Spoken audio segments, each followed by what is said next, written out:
Merci de nous choisir pour vous informer. Bienvenue dans cette grande édition de Star 21 TV. À la une de cette édition d'information, en Guinée, il existe désormais une cour de répression des infractions économiques et financières, une juridiction créée par le chef de la junte, le colonel Mamadi Doumbouya, pour la répression des infractions à caractère économique et financier. On en parle dans cette édition d'information. Et puis, inciter les différentes coalitions politiques à une union sacrée, c'est l'objectif d'une nouvelle plateforme de réunification en perspective sous l'initiative des acteurs politiques guinéens réunis en coalition. Les détails à suivre dans ce journal. Bonsoir, on ouvre cette édition d'information par cette brève. Une attaque terroriste n'est pas exclue en Guinée, alerte la Belgique.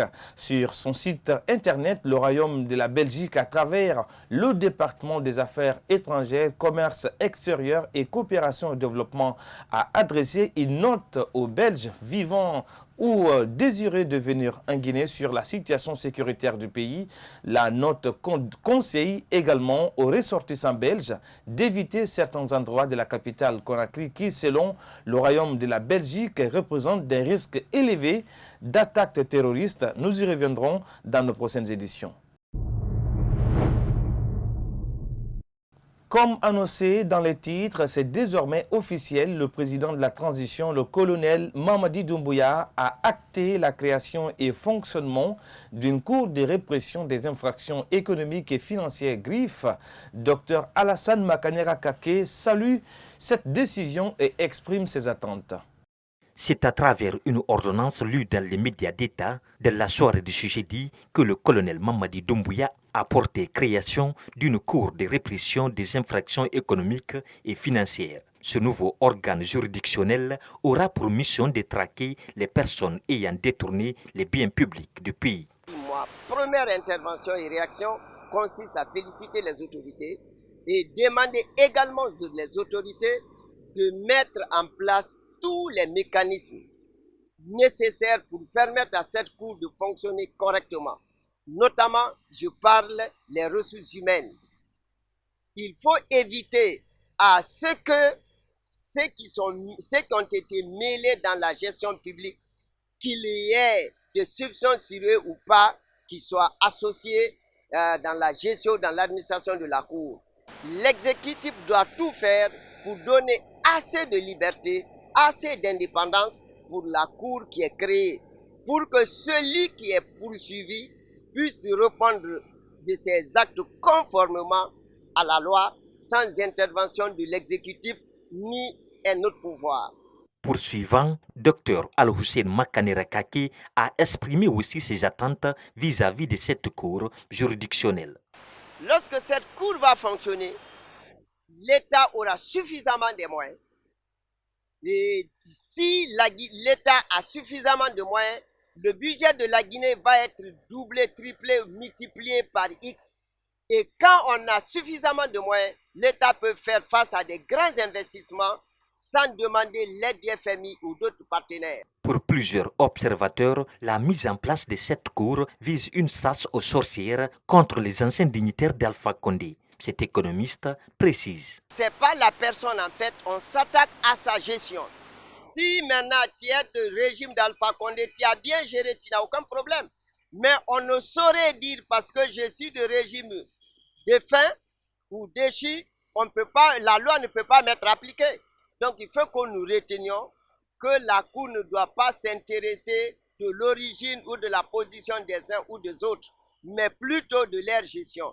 Le président de la transition vient de réaliser une promesse qu'il avait tenue lors de son adresse à la nation le 1er octobre dernier, près d'un mois après sa prise de pouvoir de force le 5 septembre dernier.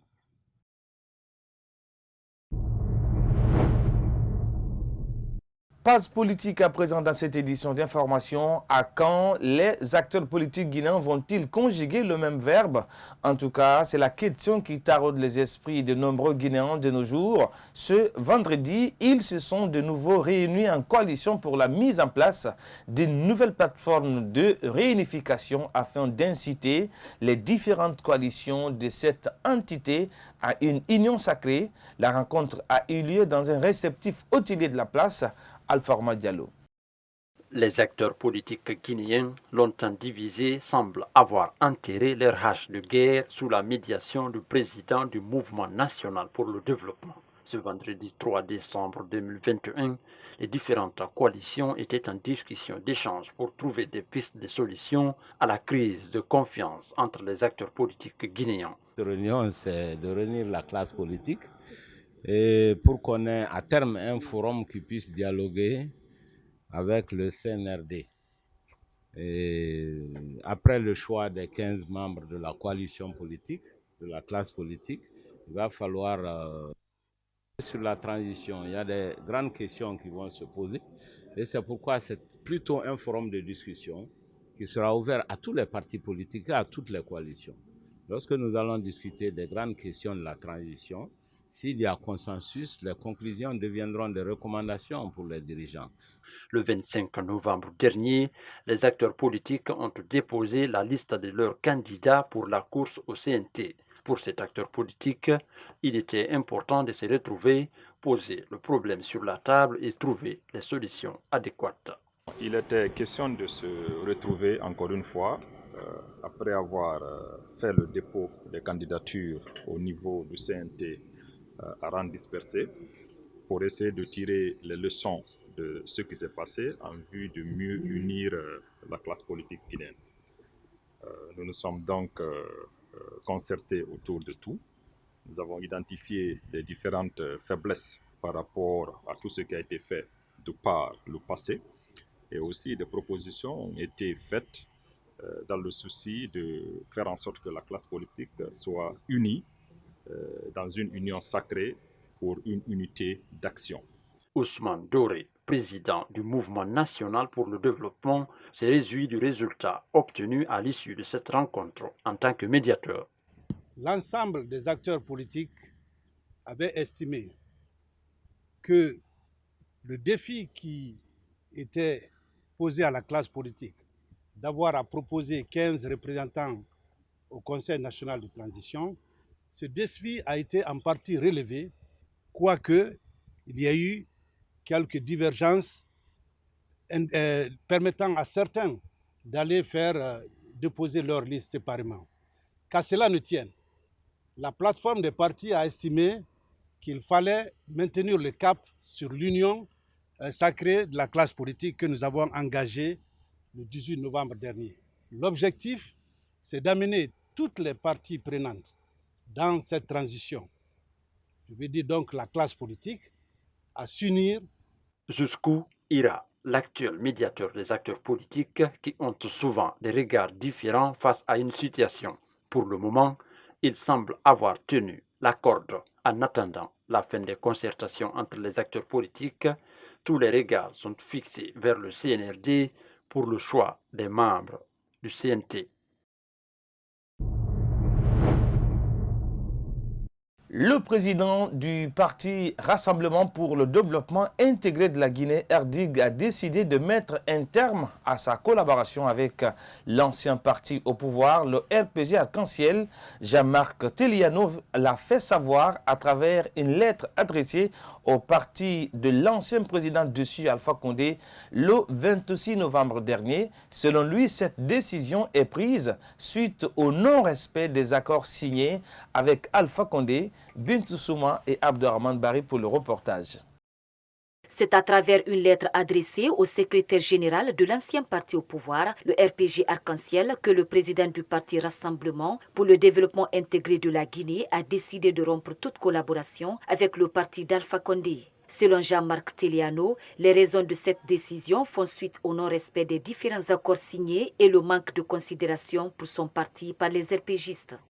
Il était convenu que nous gérons le quinquennat des forces civiles, militaires, paramilitaires. Nous avions proposé qu'une préfecture soit érigée en gouvernorat en Guinée forestière.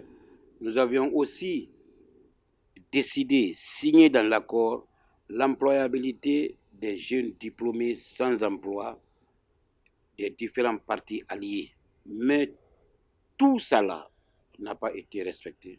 Mais la goutte d'eau qui a fait déborder le vase, c'est lors de la désignation des membres devant siéger au CNT au nom du RPG et des alliés. Contre toute attente, nous nous sommes vus exclus sans aucune raison. Après les élections de 2010, l'ancien député avait bénéficié en 2011 le poste de ministre de l'Agriculture qui, selon l'opinion publique, était une récompense venant d'Alpha Condé. Un avis que ne partage pas ce politique. Non, moi je n'ai pas été récompensé parce que j'avais un poids politique. J'étais le faiseur du roi. Là où je basculais, c'est le camp là qui gagnait. J'ai été harcelé quand j'étais ministre pour la simple raison de mon refus de fusionner au RPG Arc-en-Ciel. J'ai tenu bon parce que j'avais deux choix. Fusionner mon parti au RPG Arc-en-Ciel, rester au gouvernement, ou ne pas fusionner, quitter le gouvernement. J'ai choisi quitter le gouvernement et ne pas fusionner.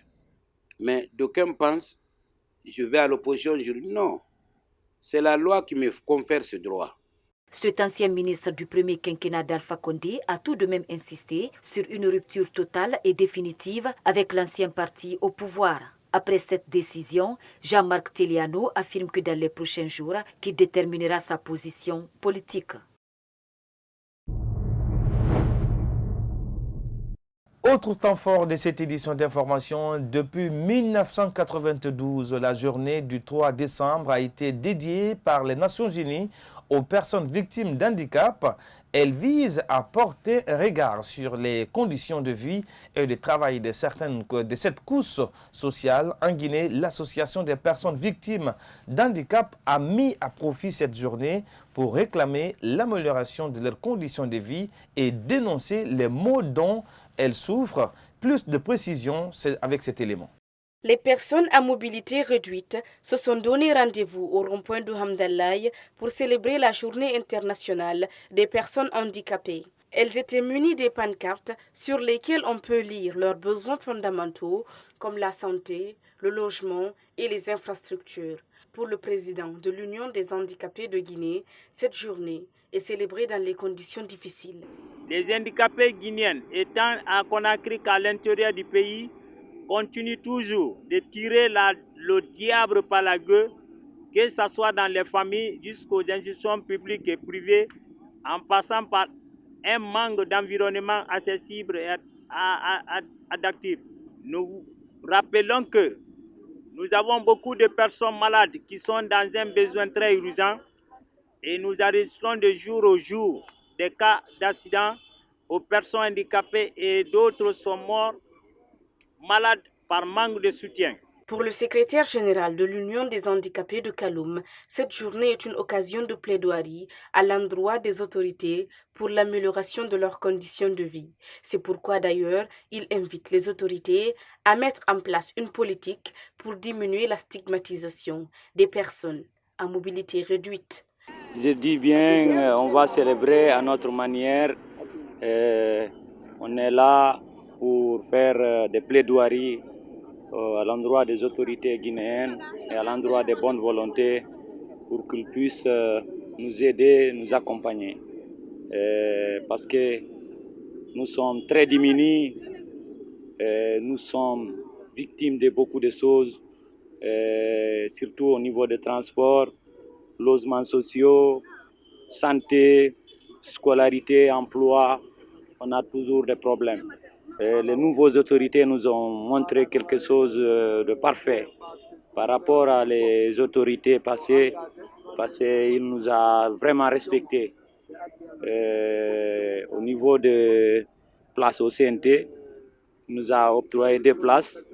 Selon les Nations Unies, l'inclusion du handicap est un aspect essentiel du respect des droits humains, du développement durable, de la paix et de la sécurité. Cette inclusion est essentielle à la promesse inscrite dans le programme de développement durable à l'horizon 2030, à savoir ne laisser personne de côté. L'engagement pour la réalisation des droits des personnes handicapées n'est pas seulement une question de justice, mais un investissement dans notre avenir commun.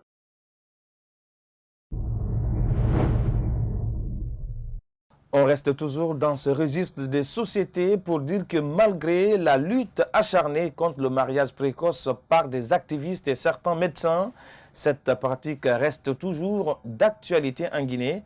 Chaque année, plusieurs jeunes filles sont mariées sans leur consentement, j'allais dire, avec des hommes qui sont souvent beaucoup plus âgés qu'elles. Face à cette réalité qui perdure, qui d'ailleurs a des conséquences néfastes, une activiste de la société civile et un médecin déplorent cette situation et appellent à la prise de conscience des parents. Reportage de Kadiatou Barry.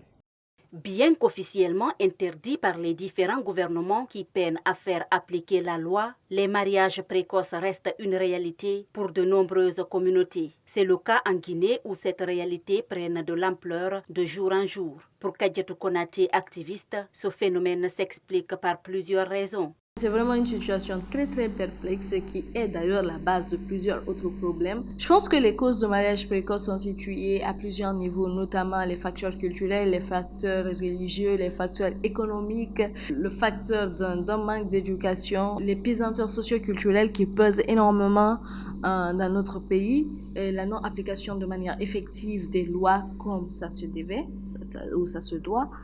Ces filles mariées de façon précoce, leur droit à une enfance heureuse et à une éducation ont été bafoués et leur santé mise en péril à cause des grossesses précoces que le mariage implique, a fait savoir Dr Doumbouya, médecin. Quand on n'est pas en âge normal de procréer, une fois qu'on se marie, dans le foyer conjugal, tu ne diras pas à ton mari que tu ne vas pas faire des enfants. Tu seras obligé de tomber enceinte. Et une femme qui tombe enceinte, qui n'a pas l'âge encore de procréer, peut avoir beaucoup de complications. Au moment où la femme est prête pour donner naissance à une vie, c'est là-bas où elle peut rencontrer beaucoup de difficultés. Parce que le bassin n'est pas mûr, c'est pas approprié, la taille n'est pas là, et la dilatation, au fur et à mesure que l'enfant descend, la dilatation n'est pas normale. La dilatation ne s'effectue pas d'une façon normale. Donc l'enfant ne peut pas descendre normalement. L'enfant peut faire des rétentions. Ça ne descend pas. Au fur et à mesure que l'enfant fait des rétentions à un certain niveau, ça affecte les autres organes qui sont à côté. Et le plus souvent, c'est la vessie et les anses qui sont déjà en jeu. D'où des fistules. Selon des recherches effectuées, être marié avant d'atteindre la majorité est interdit dans une large majorité des pays du monde. Pourtant, chaque année, des millions de filles se marient avant l'âge de 18 ans. Forcés ou non, ces mariages sont souvent une double peine pour les jeunes filles.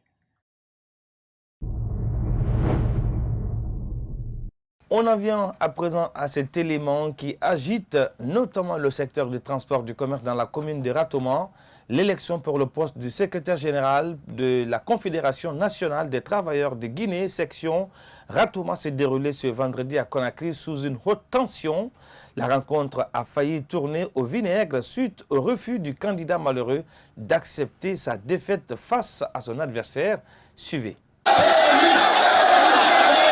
C'est par une manifestation que les jeunes conducteurs de taxi ont commencé à exprimer leur joie avant le congrès de leur bureau syndical. La CNTG de la commune de Ratoma prévit ce vendredi 3 décembre 2021 le nouveau candidat du poste de secrétaire général du bureau. Mohamed Bari a été hué par certains jeunes à profit de l'ancien secrétaire général Elhaji Yaya Baldé qui a été réélu à l'unanimité. Mes sentiments, c'est de remercier tout le monde, le meilleur, parce que c'est quelque chose que j'y attendais, parce que je ne fais pas de mal à un travailleur du secteur de transport.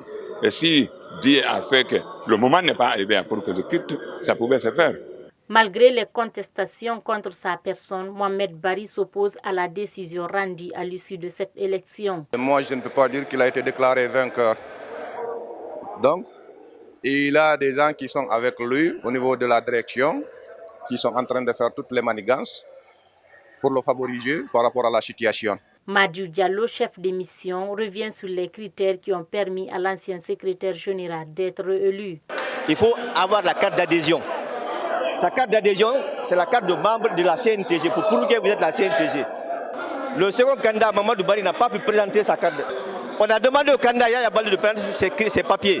Il a présenté son permis de conduire, il a présenté sa carte d'adhésion à la CNTG et voilà, lui, sa candidature a été validée. Elhadji Yaya Baldé a été réélu pour un mandat de 2 ans au poste de secrétaire général du CNTG Ratoma. Après ce congrès, les frustrations se lisaient sur les visages du candidat perdant et ses partisans. Les deux camps se sont quittés sur méfiance, comme chat et souris. Voilà, c'est cet élément qui me font à cette édition d'information. Merci à toutes et à tous pour votre aimable attention. Et surtout, restez sur cette télé car le meilleur des infos reste à venir sur Star 21 et portez-vous bien.